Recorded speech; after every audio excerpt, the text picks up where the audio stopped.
Perkenalkan, nama saya Firda Syafa Maulida dari kelas 10 BDP 1. Pada kesempatan kali ini saya ingin menjelaskan isi PPT yang telah dibuat oleh Pak Idam.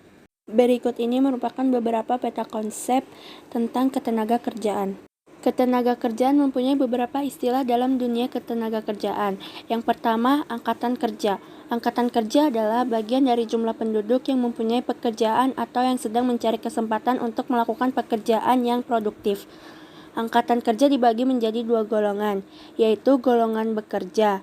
Golongan ini merupakan golongan yang benar-benar sudah mempunyai pekerjaan. Golongan bekerja dibagi lagi menjadi dua golongan, yaitu yang bekerja penuh atau full employment. Yang kedua, bukan angkatan kerja, adalah mereka yang termasuk tenaga kerja tetapi tidak bersedia untuk bekerja meskipun ada permintaan kerja. Misalnya anak sekolah atau mahasiswa, ibu rumah tangga, dan pengangguran sukarela. Yang ketiga, tenaga kerja adalah seluruh penduduk yang dapat bekerja jika ada permintaan kerja. Yang keempat, kesempatan kerja adalah peluang atau keadaan yang menunjukkan tersedianya lapangan pekerjaan sehingga semua orang yang bersedia dan sanggup bekerja dapat memperoleh pekerjaan sesuai dengan keahlian, keterampilan, dan bakatnya masing-masing. Yang kelima, penduduk bukan usia kerja adalah mereka yang tidak mampu dan tidak mau bekerja meskipun ada permintaan kerja. Angka ketergantungan adalah jumlah penduduk non-produktif dalam setiap 100 orang penduduk produktif. Dilihat dari segi ekonomi, makin tinggi angka ketergantungan penduduk, maka makin berat beban penduduknya. Yang keenam, pengangguran adalah penduduk usia kerja yang belum mendapatkan lowongan untuk bekerja. Orang semacam ini merugikan negara dan secara khusus memberatkan keluarga karena kebutuhannya menjadi beban atau tanggungan keluarga yang sudah bekerja. Indikator tingkat beban disebut dependensi ratio atau DR. Berikut ini merupakan macam-macam pengangguran. Yang pertama, pengangguran terbuka atau open unemployment. Yang kedua adalah pengangguran tidak kentara atau disguised unemployment.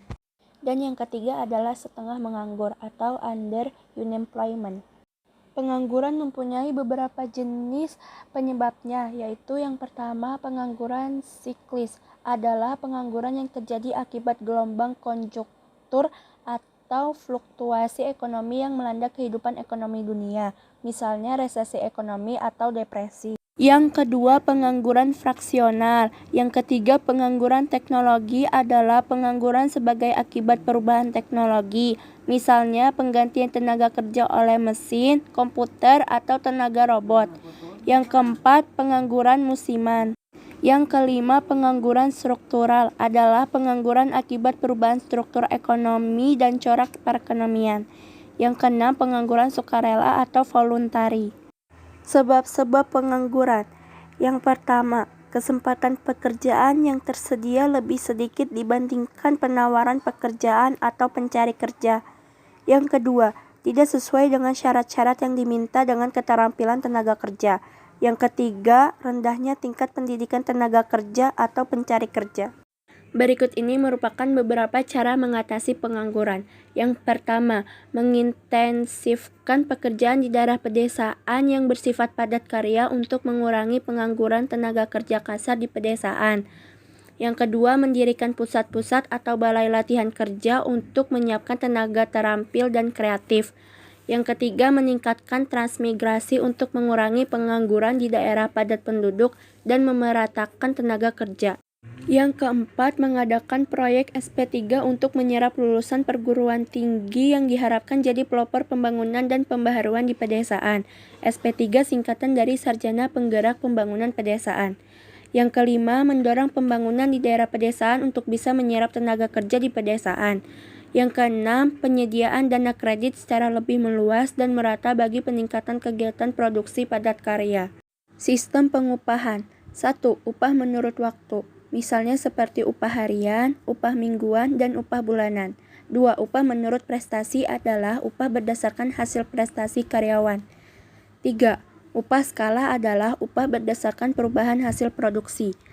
4. Upah indeks adalah upah berdasarkan pada perubahan-perubahan harga barang-barang kebutuhan sehari-hari. 5. Upah premi adalah upah selain yang diterima setiap bulan. Sekian presentasi dari saya, kurang lebihnya saya mohon maaf dan terima kasih.